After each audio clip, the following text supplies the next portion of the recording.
Isaac pastor గారు వచ్చి ప్రార్థన మనం నడిపిస్తారు. ప్రైజ్ ది లార్డ్, హల్లెలూయా. ప్రార్థన చేసుకుందాం. అందరు కళ్ళు మూసుకుందాం. ప్రభుని స్తుతిద్దాం. ప్రేమ కలిగిన తండ్రి, బహోన్నతుడా, పరిశుద్ధుడా, సకల ఆశీర్వాదాలకు కారణభూతుడా, మీ అత్యున్నతమైన సింహాసనమును బట్టి ఈ రాత్రికాల సమయమందు కోట్ల కొలదిగా కృతజ్ఞతాస్తుతులు చెల్లిస్తున్నా. ప్రభా, ఈ విధముగా ఈ చెరుకురుపాడు గ్రామమును మీరు ప్రేమిస్తున్నందుకు కొందనాలు. ఈ రూబేన్ మినిస్ట్రీని బట్టి మిమ్మల్ని స్తుతిస్తున్నాను. డైరెక్టర్ గారిని బట్టి కోట్ల కొలదిగా కృతజ్ఞతాస్తుతులు చెల్లిస్తున్నానయ్యా. ఈ స్థలములో ప్రభా ఏర్పాటు చేయబడిన ఈ సభల కొరకై ప్రత్యేకంగా మేము మీకు కృతజ్ఞతాస్తుతులు చెల్లిస్తున్నాను. మా ప్రార్థన ఆలకించవాడా, భూపతులకు అధిపతి యొగు తండ్రి, షాలీము రాజా, నీతి సూర్యుడా, అబ్రహాము దేవా, ఇసాకు దేవా, యాకోబుల దేవా, ఉన్నవాడా, అనువాడా, మా మంచి కాపరి, మా తాగుచోటు, మీకే వందనాలు. మా కీర్తనీయుడా, మీకు స్తోత్రాలయ్యా. ఆరాధనకు యోగ్యుడా, స్తుతులకు పాత్రుడా, మీకే వందనాలు. బహోన్నతుడా, మహాగణుడా, మీకే స్తోత్రాలయ్యా. ఇంతవరకు నైనా పాటల ద్వారా, ప్రార్థన ద్వారా, ఆరాధన ద్వారానైనా మీ నామమును మహింపరచాం. శ్రేష్టమైన భాగములోనికి వెళ్ళబోతుండగానైనా అభిషక్తులైన మీ సేవకులు తండ్రి, మీకును మాకును మధ్యవర్తిగా నిలబడుతుండగానైనా పరిశుద్ధాత్ముడా మీరు దిగిరండి అయ్యా. మీ దాసుని కమ్ముకోండి. ఈ పెండేలమంతుకొనినైనా మీ ఆత్మ సంచారము జరుగునట్లుగానైనా మీ దాసుని రాత్రినైనా మీ సన్నిధి నిలబడి మాట్లాడుతుండగా ప్రతి హృదయము తెరవబడినగాక. ఆనాడు పౌలు భక్తులు మాట్లాడుతుండగా హృదయము తెరవబడినట్లుగా ఈ రాత్రి మీ సేవకులు మాతో మాట్లాడబోతుండగా అనేకమైన హృదయాలు తెరవమని ప్రార్థన చేస్తున్నారు. మీ వాక్యము బ్రతికిస్తుంది, నెమ్మదినిస్తుంది, శక్తినిస్తుంది, జీవమునిస్తుంది అయ్యా. ఈ రాత్రి కాల సమయంలో మీ వాక్కు బయలు వెళుతుండగా ఈ ప్రాంతంలో పనిచేస్తున్న ప్రతి విధమైన దురాత్మ శక్తులను, అపవిత్రాత్మలను, అంధకార శక్తులను యేసు క్రీస్తు అధికార నామములో ఎప్పుడో పాతములో బంధిస్తూ మీ సన్నిధిని కోరుకుంటున్నానయ్యా. అయ్యా, మీ వాక్యమునైనా చుంటె తేనె దారుల కంటే మధురమైనదయ్యా. ఆ మాటల చేత నన్ను మమ్మలను తృప్తిపరచమని యేసు క్రీస్తు శక్తుల నామములో ప్రార్థించి స్తుతించి పొంది ఉన్నాము తండ్రి, ఆమేన్. ప్రైజ్ ది లార్డ్, హల్లెలూయా. ఈ రాత్రి ప్రియులరా, దైవ సందేశాన్ని అందించడానికి దైవజనులు రెవరెండ్ మోక్షానందం అయ్యగారు మన మధ్యలో ఉన్నారు. అయ్యగారు వచ్చి వాక్యం అందించవలసిందిగా దైవజనుడి ప్రేమతో సపట్లు కొట్టి అయ్యగారిని ప్రేమతో ఈ స్థలానికి ఆహ్వానిద్దాం. Praise the lord, hallelujah.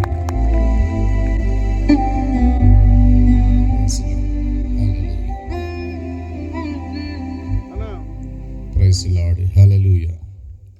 దేవుని పరిశుద్ధ నామానికి మహిమ కలుగును గాక. కూడి వచ్చిన మీ అందరికీ ప్రభు అయిన యేసుక్రీస్తు నామములో శుభములందరికీ ప్రైజ్ ది లార్డ్. నన్ను ఇక్కడికి ప్రేమతో ఆహ్వానించిన అభిషక్తులైన దైవజనులు, రూబేన్ మినిస్ట్రీస్ డైరెక్టర్ గారైనటువంటి దైవజనులు డేవిడ్ పాల్ పాస్టర్ గారికి, అమ్మగారికి ప్రత్యేకమైన వందనాలు తెలియజేస్తున్నాను. ఇక్కడ స్థానిక సంఘ కాపరి గారికి, అధ్యక్షుల వారికి, వచ్చిన దైవజనులందరికీ ప్రత్యేకమైన వందనాలు. ఓపికగా చక్కగా ఆర్కెస్ట్రా మంచిగా వాద్యాలు వాయిస్తున్న మీ అందరికీ, మైక్ సిస్టమ్ వారికి, యవనస్తులకి సహకరిస్తున్నటువంటి యవనస్తులు, సంఘ బిడ్డలందరికీ ప్రత్యేకమైన వందనాలు. మన ధ్యానం కోసమే వాక్యం చదువుకుందాం. ఇప్పుడు సమయం ఎంత అయిందో తెలుసా? 4 నిమిషాలు తక్కువ 10. ఓకే. మత్తయి సువార్త 24వ అధ్యాయం. మత్తయి సువార్త 24వ అధ్యాయం 16 నుంచి 21వ వచనం వరకు, 24, 16, 21 వరకు చదువుతారు. యోదయలో ఉండువాడు కొండలకు పారిపోవలెను, మిద్దె మీద ఉండువాడు తన ఇంటిలో నుండి ఏదైనను తీసుకుని పోవుటకు దిగకూడదు. పొలములో ఉండువాడు తన బట్టలు తీసుకుని పోవుటకు ఇంటికి రాకూడదు. అయ్యో, ఆ దినములలో గర్భిణీ స్త్రీలకు, పాలిచ్చు వారికి శ్రమ. అప్పుడు మహాశ్రమ కలుగును గనుక మీరు పారిపోవుట చలికాలమందైనను విశ్రాంతి దినమందైనను సంభవింపకుండవలనని ప్రార్థించుడు. చాలు. చిన్న ప్రార్థన. ప్రభువా, చదవబడిన ఈ వాక్యం ద్వారా మాతో స్పష్టంగా మాట్లాడండి. వినిబుద్ధనివ్వండి, గ్రహించే మనసు ఇవ్వండి. వాక్యం ధారాళంగా రాకుండా అడ్డుకుంటున్న ఆత్మను యేసు నామములో బంధిస్తున్నా. ప్రభువా, నీ వాక్యం వెల్లడగుడుతో వెలుగు కలుగుతుంది. ప్రజల్లో వెలిగింపు దయచేయండి. నీ వాక్కులో శక్తి ఉంది, నీ వాక్కులో జ్ఞానం ఉంది. నీ వాక్కులో శక్తి బలమును అనుగ్రహించమని కోరుతున్నాను. వినబుద్ధిని మా అందరికీ దయచేయండి. నాకేమీ తెలియదు, రాదు. మీరు మాకు బోధించకపోతే, నేర్పించకపోతే మాకేమీ తెలియదు. ప్రభువా, మీరు బోధించండి, నేర్పించండి. యేసు నామములో అడుగుచున్నాము తండ్రి. అందరూ ఆమేన్ చెప్పండి.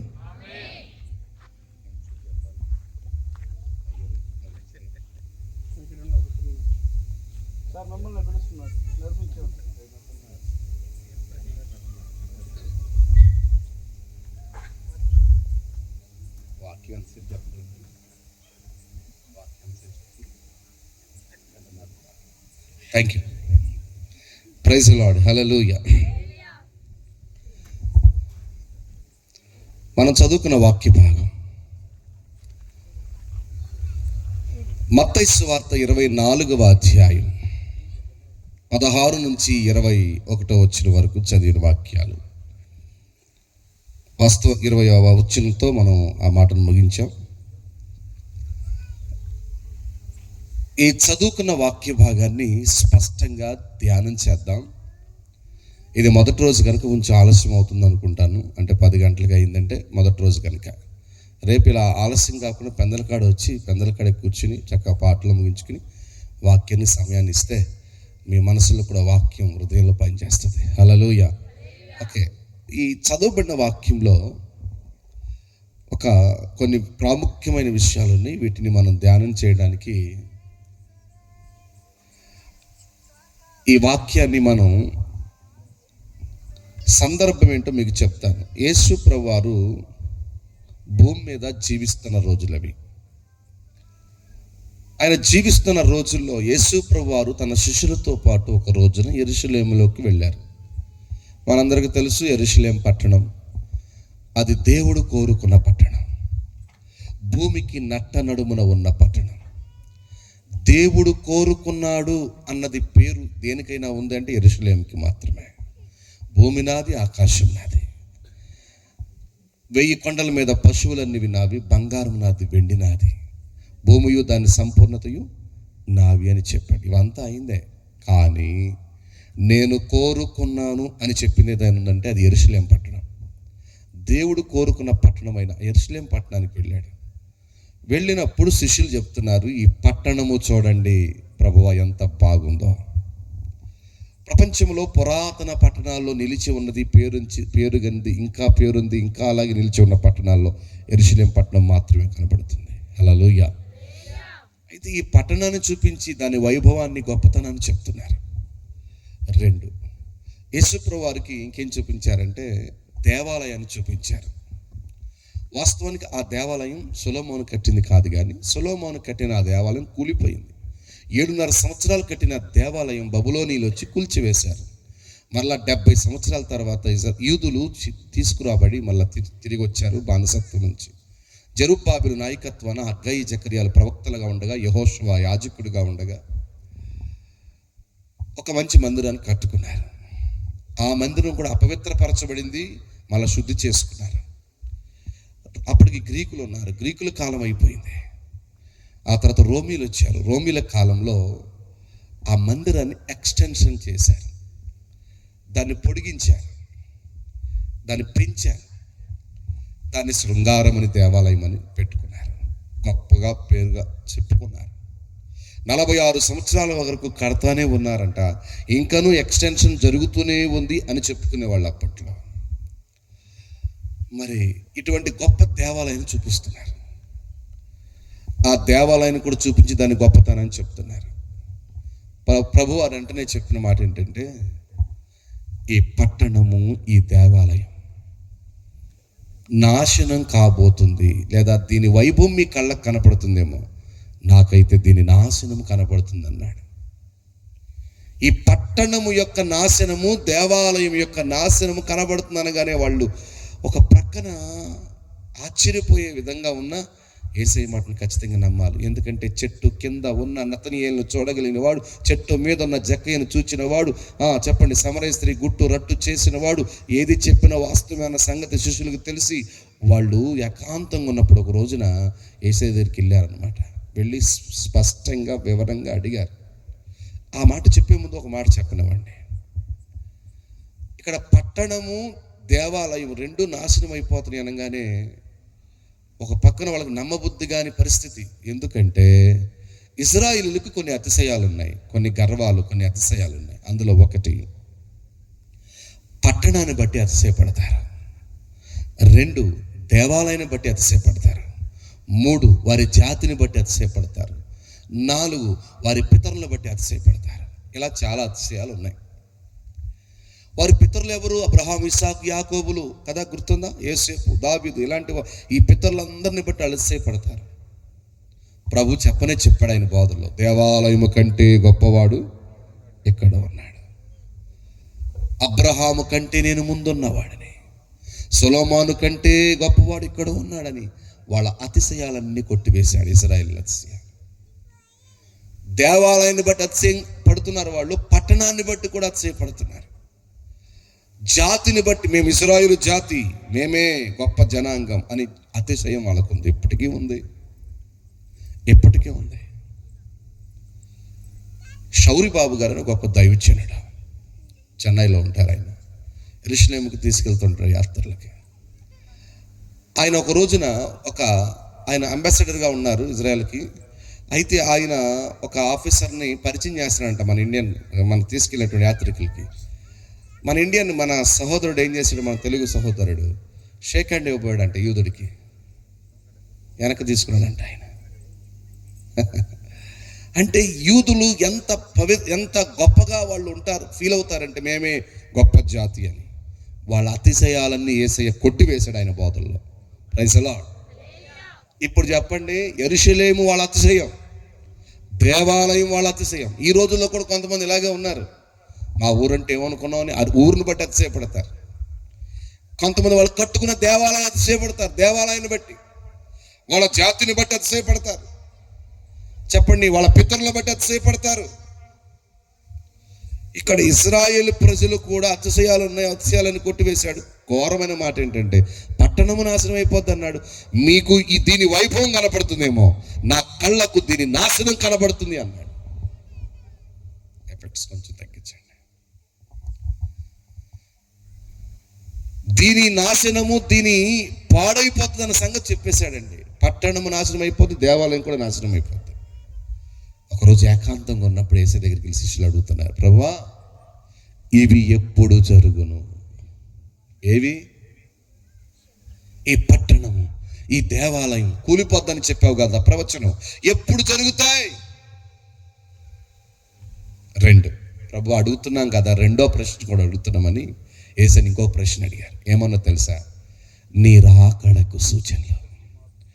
ఇంకొకటి కూడా అడుగుతాం ప్రభు, 3వది, ఈ యుగ సమాప్తికి సూచనలు. ఈ 3 మాటలు అడిగారు ప్రభుని. నెంబర్ 1, ఇవి ఎప్పుడు? ఏవి? ఈ పట్టణము, ఈ దేవాలయం ఎప్పుడు నాశనం అయిపోతున్నాయి? మాకు సూచనలు చెప్తారా? గుర్తులు, సైన్స్ చూపిస్తారా? ఆ సూచనలు చెప్తే మేము అర్థం చేసుకుంటామన్నారు. 2, నీ రాకడకు సూచనలు. 3, ఇంకేంటనుకున్నావు? యుగ సమాప్తికి సూచనలు చెప్పమని అడిగితే యేసయ్య స్పష్టంగా ఈ 3టికి సమాధానం చెప్తూ యేసయ్య మొదలుపెట్టారు. ఆ 3టిని కలిపి మనం చదువుకోవాలి, అర్థం చేసుకోవాలి. ఎక్కడ అంటే, ఈ 3 సంగతులను ఎవరు రాశారు భక్తులు అంటే, 4 సువార్తికుల్లో 3 సువార్తలు కూడా ఈ మాటలు రాశారు. మత్తయి 24, మార్కు 13, లూకా 21. 17వ అధ్యాయం కూడా మనం కలపవచ్చు. లోకాలో 17వ అధ్యాయం, 21వ అధ్యాయం. ఈ 3 పుస్తకాలలో 3 అధ్యాయాలు యేసు ప్రభు చెప్పిన జవాబులు, ఆ రాకడ సూచనలు, యుగ సమాప్తి సూచనలు, ఆ దేవాలయం పట్టణం ఎప్పుడు నాశనం అవుతుందో, ఈ 3 కోసం చెప్పాడు. నేను ఒక మాట చెప్తాను. యేసు ప్రభువారు శిష్యులు అడిగినప్పుడు చెప్పినటువంటి విషయాలలో అవి ఎప్పుడు జరుగుతాయి, ఏవి పట్టణము దేవాలయం ఎప్పుడు నాశనం అవుతాయి అని చెప్పినప్పుడు ఒక విషయాన్ని చెప్పేటప్పుడు రెండు కోణాల్లో మాట్లాడాడు ప్రభు. వాక్యం ఎప్పుడు రెండు అర్థాలు, ఒకటి అక్షరార్థం, రెండు ఆత్మీయార్థం. ప్రవచనం ఎప్పుడు మూడు కోణాల్లో చూడాలి. ప్రవచనం ఎప్పుడు రెండు అర్థాలు, ఒకటి అక్షరార్థం, రెండు ఆత్మీయార్థం. ప్రవచనం ఎప్పుడు మూడు కోణాల్లో చూడాలి. నెంబర్ 1 నెరవేరినది, నెంబర్ 2 నెరవేరుతూ ఉన్నది, నెంబర్ 3 నెరవేరబోతుంది. యేసయ్య ఒక ప్రవచనం చెప్పాడంటే అది నెరవేరింది, నెరవేరుండొచ్చు ఈ పాటికి. మన జీవితాల్లో అది నెరవేరుతుంటుంది ఆత్మీయంగా. నెంబర్ 3 నెరవేరబోతుంది అంటే జరిగినది, జరుగుతుంది, జరగబోతుంది. ఈ కోణంలో మనకు అర్థమవుతుంది వాక్య ప్రవచనాలు చదివినప్పుడు. ఆయన ప్రవచన రీతిగా చెప్పిన మాట ఒక కోణము అక్షరార్థం, అది ఇశ్రాయేలు కోసం. ఇప్పుడు ఇది చదివినటువంటి ఈ మాటలు కూడా మనం చదివిన వాక్యములో ఇశ్రాయేలు కోసము వారికి ఎలా జరుగుతుందో, జరుగుతున్నప్పుడు ఎలా ముందుగా సూచిస్తున్న విషయాలేంటో ఇవన్నీ చెప్తూ యేసయ్య వెళుతున్న ఆ సందర్భంలో మనం చదివాం. అయితే అది చెప్పినప్పుడు ఆత్మీయంగా సంఘానికి ఏమి నేర్పబోతున్నాడో కూడా ఇందులో ఉన్నాయి. అంటే ఒక విషయాన్ని అది ఇశ్రాయేలు కోసమే చెప్పిన, అది సంఘము కోసమే చెప్పిన, మనం అర్థం చేసుకోవాల్సిన విషయాలు రెండు ఉన్నాయి, గుర్తుపెట్టుకోండి. ఒకటి అక్షరార్థం, రెండు ఆత్మీయార్థం. నేను చెప్పాను యేసు ప్రభువు అడిగిన చెప్పిన సమాధానాల్లో 3 విషయాలు. ఇవి ఎప్పుడు జరుగుతాయనే దానికి సమాధానం, రాకడకు చూచిన సమాధానం, యుగ సమాప్తిని గుర్చిన సమాధానం. ఈ రోజంతా మనకు ఒకటే ఆశ, మనకు ఒకటే నిరీక్షణ, ఇంకొకటి నిరీక్షణ. ప్రపంచానికి ఏ నిరీక్షణ లేదండి. లోకంలో ఉన్న ప్రజలకు ఒక నిరీక్షణ అంటూ లేదు. అప్పుడెప్పుడో స్కైలా పడిపోతుందంటే అందరు కోడి మాంసం కూర, మటన్ కర్రీస్ వండుకుని తినేసి ఒకళ్ళ కౌగులించి నేర్చుకున్నారంట. పడిపోద్దంట, మనం ఏదో అయిపోతామంట అని. వీళ్ళు తింటమైంది కానీ వాళ్ళు మాత్రం సావలేదు, అది పడలేదు మన మీద.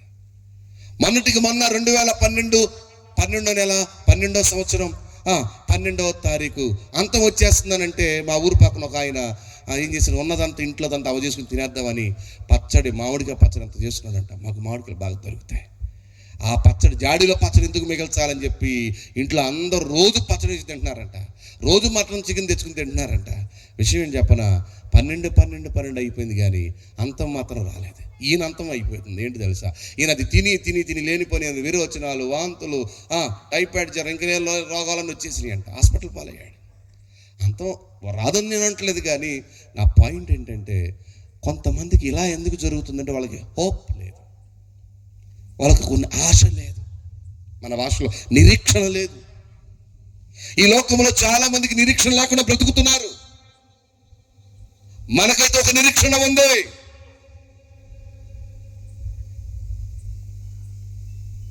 ఎలా వచ్చింది నిరీక్షణ? యేసుక్రీస్తు తండ్రి యొక్క దేవుడు స్తుతించబడును గాక. మృతులలో నుండి లేచిన యేసుక్రీస్తు వలన, ఆయన చనిపోయి తిరిగి లేచడం వలన జీవముతో కూడిన నిరీక్షణ మనకు కలుగునట్లు ఆయన అక్షయమైనది, నిర్మలమైనది, వాడబారనిది అయినటువంటి స్వాస్థ్యము హల్లెలూయా. ఆయన తనకు స్వాస్థ్యముగా ఏర్పరచుకుని వారు జనులు ధన్యులు. స్వాస్థ్యము మన కోసం ఉంచబడింది. అది నిర్మలమైనది, చెప్పండి, అది ప్యూరిటీ, నిర్మలమైనది, స్వచ్ఛమైనది. అది వాడిపోయేది కాదు, అది పాడైపోయేది కాదు. అది ఎలాంటిదంట?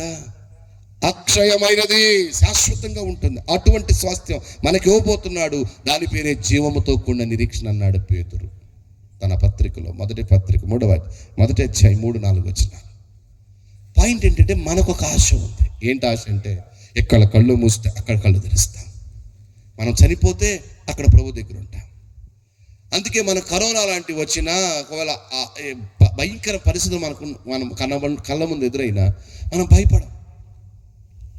ప్రభుత్వం అంతా మనకు ఆశ ఉంది. మనకి ఒకటే ఒక ఆశ, ఏమిటో తెలుసా? యేసయ్య వస్తాడు, మనం తీసుకెళ్ళిపోతాడు.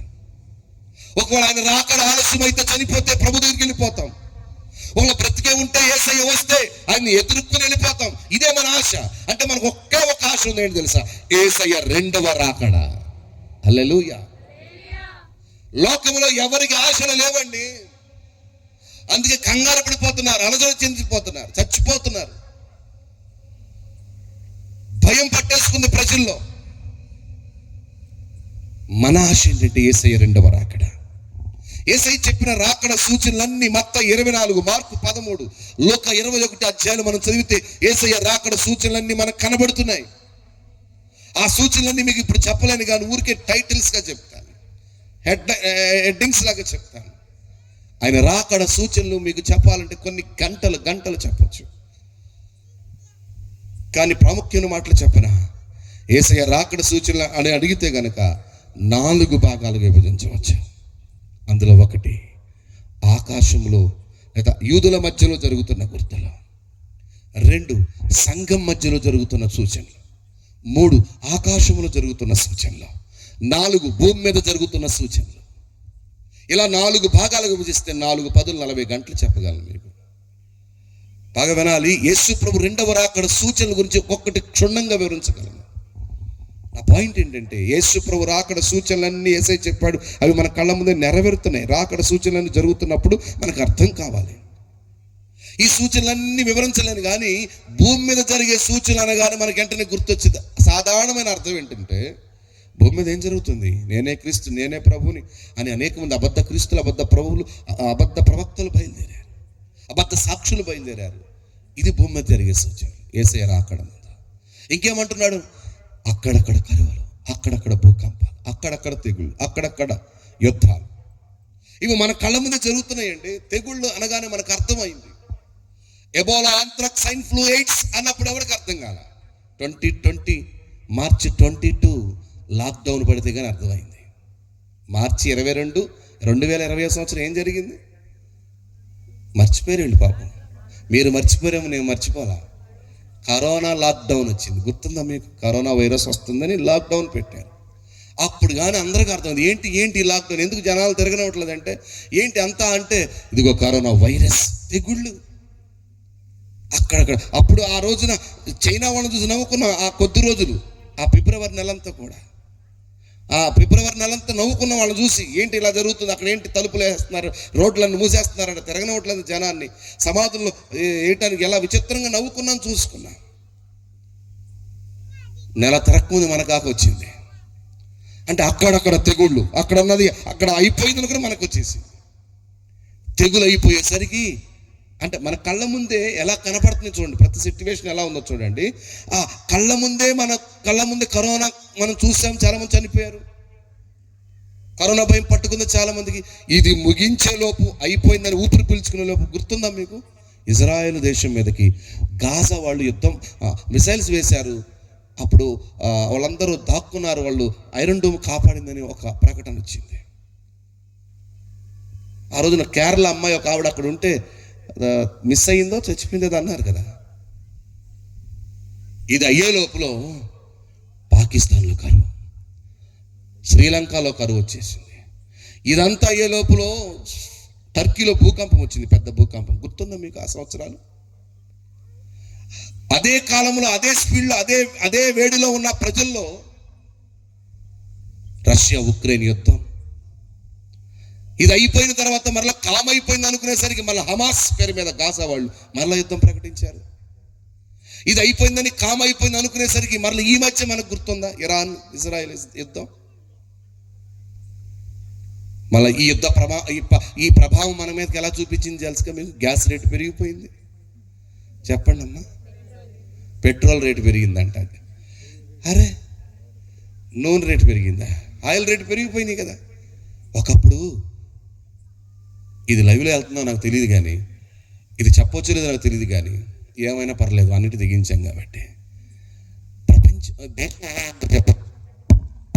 దేశం ఎలా ఉందో చెప్పండి. ఒకప్పుడు చిన్న సమస్య వస్తే ₹1, ఒక ₹10 పెంచితే, లేదా ఒక 10 పైసలు పెరిగితేనే అన్ని పార్టీలు ఏకమైపోయి ఎక్స్ పార్టీలు ఏం చేసేవాళ్ళు చెప్పండి? ఏమండి? ధర్నాలు చేసేవాళ్ళు, నినాదాలు చేసేవాళ్ళే. ఇప్పుడు రూపాయలు పెరిగిన ఎవరు మాట్లాడటలేదు. మీకు అర్థం కావాలి. ఇప్పుడు ఇవన్నీ సూచనలు. కరువులు, భూకంపాలు, యుద్ధాలు, తెగుళ్ళు, ఇవన్నీ మన కళ్ళ ముందే జరుగుతున్నాయి. అంటే యేసు ప్రభు ఏమని చెప్పాడు తెలుసా? ఇవన్నీ జరగడం మీరు కళ్ళ ముందే చూస్తే ప్రభు చెప్పిన మాట ఏంటి తెలుసా? ద్వారము దగ్గరే. ఎక్కడ చెప్పాలి? ఎక్కడ? ద్వారము దగ్గరే. ప్రైజ్ లార్డ్, హల్లెలూయా. ద్వారం దగ్గరే. స్తోత్రం. మానిటర్ పెట్టండి. ఎక్కడున్నాడు? ద్వారం దగ్గరే ఉన్నాడంట. అంటే యేసు ప్రభు చెప్పాడు, ఈ సూచనలన్నీ మీ కళ్ళ ముందే కనబడితే, ఆకాశములో సూర్యచంద్ర నక్షత్రాల మార్పులు, భూమి మీద మార్పులు, యూదుల మధ్యలో గుర్తులు, సంఘం మధ్యలో గుర్తులు. యూదుల మధ్యలో గుర్తులు చెప్పాలి, మీకు హిస్టరీ చెప్పాలి. యూదులకి దేశమే లేదు. 1800 సంవత్సరాల వరకు దూరంగా చెదిరిపోయారు వాళ్ళు.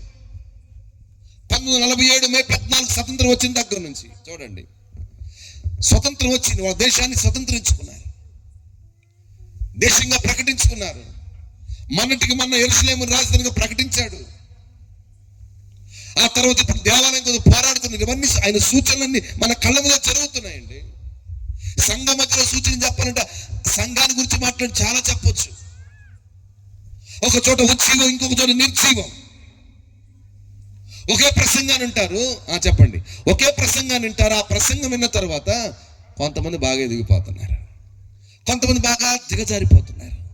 ఒకటే ప్రసంగం, మరి వీళ్ళు ఎదిగినట్టుగా వాళ్ళు ఎదగట్లేదు. ఏంటంటే ఇది రాకడ సూచన. కొంతమంది ఎంతనో చెప్పుగాక, మేమింతే గొర్రె తోక బెత్తెడు అన్నట్టు, మేమింతే కుక్క తోక వంకర అన్నట్టు, మేమింతే మొదట్లో లావుకున్నాం, రాను రాను చెప్పండి ఎలుగు తోకలాగా సన్నం అయిపోయింది, ఆసక్తి తగ్గిపోయింది. ఇలా ఎందుకు జరుగుతుంది అంటే రాకడ సూచన. ఇవన్నీ జరుగుతున్నప్పుడు మనకేం అర్థం కావాలంటే ఇదే 24 అధ్యాయం 44 వచనం చదవండి. 24 అధ్యాయం. మీరు అనుకొనని గడియలో మనుష్య కుమారుడు వచ్చును గనుక. ఇప్పుడు పాయింట్ ఏంటి చెప్పండి? అనుకొనని గడియలో మనుష్య కుమారుడు వచ్చును గనుక మీరును సిద్ధముగా ఉండాలి. అది పాయింట్. ఇప్పుడు రాకడ సూచనలన్నీ కళ్ళ ముందే జరుగుతున్నాయి. యేసయ్య వచ్చేస్తానన్నాడు. ఆయన రాకడలో మొదటి భాగము మధ్యాకాశానికి వస్తాడు. బాగా గుర్తుపెట్టుకోవాలి. రాకడను గుర్చిన అవగాహన చాలా మందికి లేదు ఇప్పటికి. 17-18 శతాబ్దాల కాలంలో జేఎన్ గార్బీ అనే ఒక దైవజనుడు ఈ ప్రవచన వాక్యాలని ధ్యానం చేసి అనేక మంది సేవకులను కూర్చోబెట్టి ధ్యానం చేసి ఒక నిర్ణయం తీసుకున్నాడు. వాక్యపు లోతులోంచి ఒక ప్రకటన జారీ చేశాడంటే యేసు ప్రభు రాకడ మధ్యాకాశానికి వచ్చేది సంఘం కోసం, భూమి మీదకి వచ్చేది ఇజ్రాయిల్ కోసం. చెప్పండి, భూమి మీదకి వచ్చేది ఇజ్రాయిల్ సంఘం కోసం అయితే మధ్యాకాశానికి వచ్చేది ఎవరి కోసం? చెప్పండి, క్రొత్త నిబంధన సంఘం కోసం. హల్లెలూయా చెప్పండి గట్టిగా. భూమి మీదకి వచ్చేటప్పుడు నాశనాలు జరుగుతాయి, మధ్యాకాశానికి వచ్చినప్పుడు పరిశుద్ధులు ఎత్తబడతారు. మన సిద్ధపాటు భూమి మీదకి వచ్చేదానికి కాదు, మన సిద్ధపాటు రాకడలో ఎత్తబడ్డ మధ్యాకాశానికి వచ్చినప్పుడు. అది అందరికీ అర్థము కాదు, అందరూ అర్థం చేసుకోలేరు. ఆ స్వరం అందరికీ వినబడదు, ఆయన అందరికీ కనబడ్డు. మరలా మీకు చెప్పాలి, యేసు ప్రభు రాకడ గురించి మాట్లాడుకుంటున్నప్పుడు ఆయన రాకడ సందర్భంలో పోల్చుకున్న సందర్భాలు మీకు గుర్తు చేస్తాను.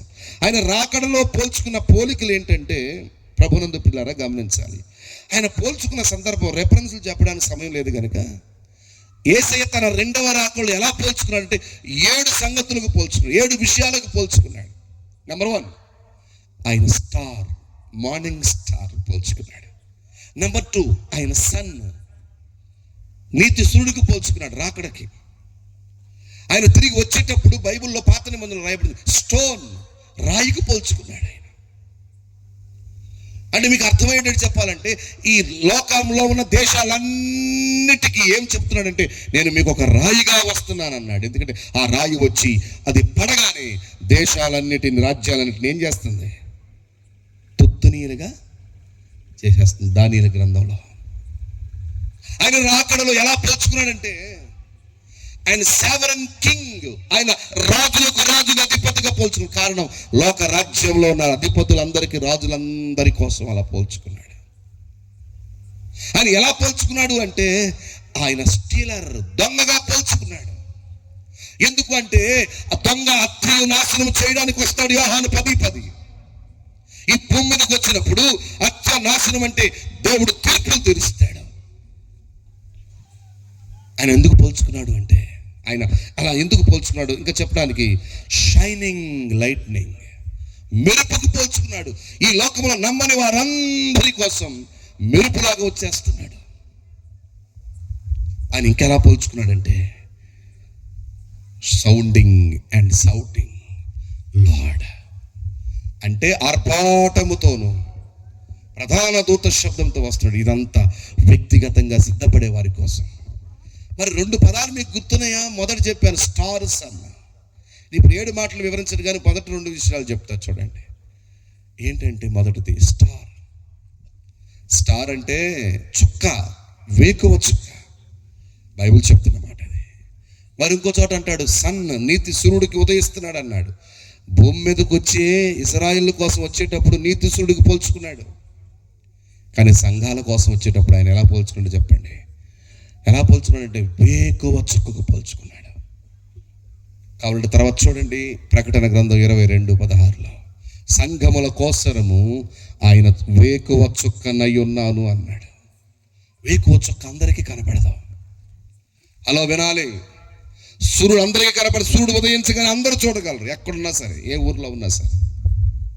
కానీ వేకువ చుక్క అందరికీ కనపడదు. ఎదురు చూసిన వారికి మాత్రమే కనబడుతుంది. కనిపెట్టిన వారికి మాత్రమే కనబడుతుంది. ఉదయాన్నే లేచిన వారికి మాత్రమే కనబడుతుంది. తెల్లవారు 8-9 వరకు తన్ని పెట్టుకుని పడుకుంటే కనపడదు. 1 గంటకు పడుకుని 8ంటికి లేస్తున్నారు. ఎవరు కనపడద్దండి? ఎవరు కనపడతారు? చుక్క కనపడదు, సూర్యుడు కనపడతాడు. వేకువ చుక్క అనేది పొద్దున్నే పనికెళ్ళే వాళ్ళు గడియారాలు ఇంకా డెవలప్ అవ్వకముందు, ఇంకా రాకముందు ఆ చుక్కను చూసి పనికెళ్ళేవాళ్ళు అంట ఉదయాన పల్లెటూరు ప్రజలు. వేకువ చుక్క అందరికీ కనబడదు. నేను ఎలా చెప్తా వినండి. యేసు ప్రభు యొక్క రాకడ మన సిద్ధపాటు భూమి మీదకి వచ్చేది కాదు. నీతిశుడిగా పోల్చుకున్న యేసయ్య నీతిశుడిగా వస్తున్నప్పుడు మనం సిద్ధపడేది కాదంట. మరి ఎందుకు? వేకువ చుక్కగా వస్తున్నాడు. ఆ రాకడకు సిద్ధపడుతున్నాం. ఆ రాకడలో ఏం జరుగుతుంది? ఎత్తబడుతున్నాం. ఎందుకు ఎత్తబడాలి? ఈ భూమి మీద నాశనాలు జరుగుతున్నాయి, నాశనాలు రాబోతున్నాయి. ఆ నాశనాలన్నీ నిన్ను తప్పించడానికి, ఆ నష్టాలన్నిటిలోంచి నిన్ను తప్పించి ఆయన రాజ్యాన్ని తీసుకెళ్ళడానికి. భవిష్యత్తు బాగోలేదు, పరిస్థితులను తారుమారు కాబోతున్నాయి. ఇప్పటి వరకు మనం చూసిన భూకంపాలు కానీ, యుద్ధాలు కానీ, తెగుళ్ళు కానీ, వైరస్లు కానీ శాంపిల్ మాత్రమే. ప్రపంచమంతా ఒకేసారి తెగులు, ఒకేసారి యుద్ధం, ఒకేసారి భూమి కదిలిపోతుంది. తప్పించుకున్నాడంట మనుషుడు. తెగులు రాబోతున్నాయి, దేవుని ఉగ్రతలు రాబోతున్నాయి. వాటిని తప్పించుకుని మనం వెళ్ళిపోవాలని దేవుడు తన సంఘాన్ని ముందు తీసుకెళ్ళిపోతున్నాడు.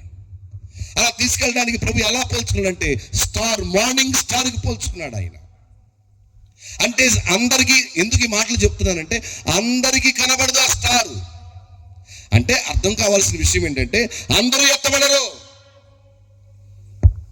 అందరికీ కనబడ్డు కూడా ఆయన. మరి కొందరు మాత్రమే వింటారు ఆయన స్వరం, కొందరికి మాత్రమే చుక్క కనబడుతుంది.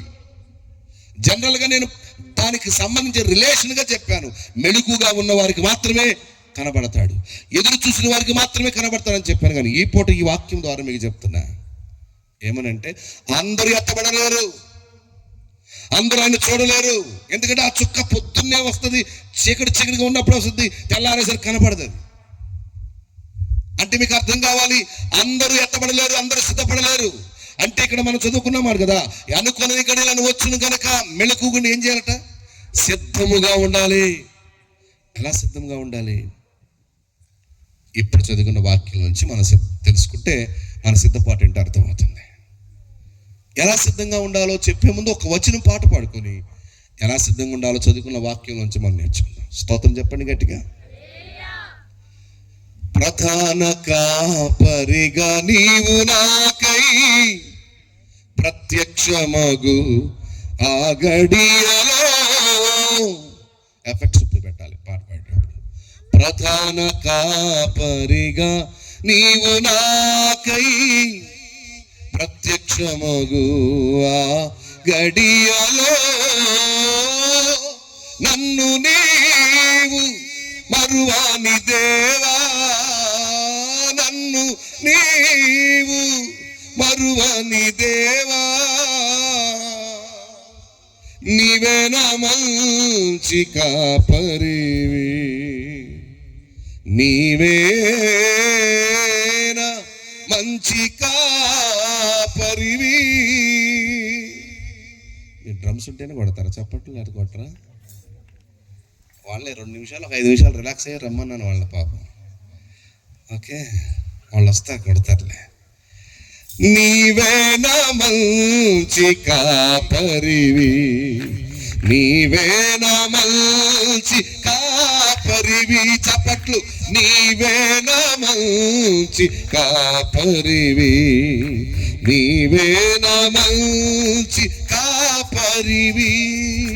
ఓ ప్రభువా, ఓ ప్రభువా, ఓ ప్రభువా, ఓ ప్రభువా.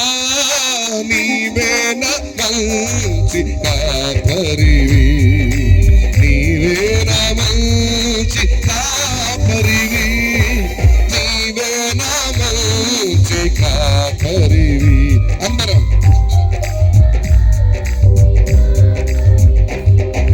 ప్రధాన కాపరిగా నీవు నాకై ప్రత్యక్షమగు గడియలో. ప్రధాన కాపరిగా నీవు నాకై ప్రత్యక్షమగు ఆ గడియలో. నన్ను నీవు మరువాని దేవా, నన్ను మరువాని దేవా. నీవే నా మంచి కాపరివి, నీవే నా మంచి కాపరివి, నీవే నా మంచి కాపరివి, నీవే నా మంచి కాపరివి, నీవే నా మంచి కాపరివి, నీవే నా మంచి కాపరివి. అందరం.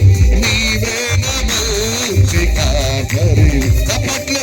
నీవే నా మంచి కాపరివి. ఓ నీవే నా మంచి కాపరివి, నీవే నా మంచి కాపరివి.